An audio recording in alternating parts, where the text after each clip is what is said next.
પોલીસે ચીલઝડપ કરનાર શાહિલ શેખને દબોચ્યો. આરોપી પાસેથી 2 લાખથી વધુનો મુદ્દામાલ જપ્ત કરાયો.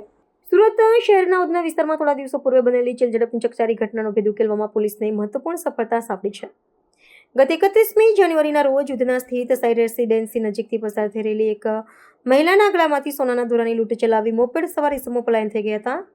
બપોરે બનેલી આ ઘટનાને પગલે સ્થાનિક રહીશોમાં ભયનો માહોલ સર્જાયો હતો, પરંતુ પોલીસે ત્વરિત કાર્યવાહી હાથ ધરીને ગણતરીના દિવસોમાં મુખ્ય આરોપીને ઝડપી પાડ્યો છે.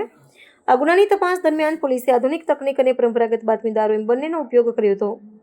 લૂંટની સમગ્ર ઘટના નજીકના સીસીટીવી કેમેરામાં કેદ થઈ હોવાથી તપાસ અધિકારીઓએ ઘટના સ્થળથી લઈને આરોપીઓના ભાગવાના રસ્તા સુધીના આશરે 200થી વધુ સીસીટીવી ફૂટેજની ઝીણવટભરી ચકાસણી કરી હતી.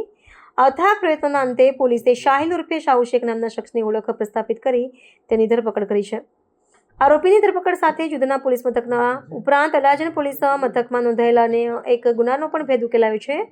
પોલીસે આરોપી પાસેથી લૂંટમાં ગયેલા સોનાના દાગીના અને ગુનામાં વપરાયેલું વાહન મળી રૂપિયા 2 લાખથી વધુનો મુદ્દામાલ કબજો કર્યો છે. શહેરમાં વધતા જતા ચીલઝડપના બનાવો વચ્ચે પોલીસે કરેલી આ કામગીરીથી રાહત ફેલાઈ છે અને હાલ આરોપીની વધુ પૂછપરછ ચાલી રહી છે.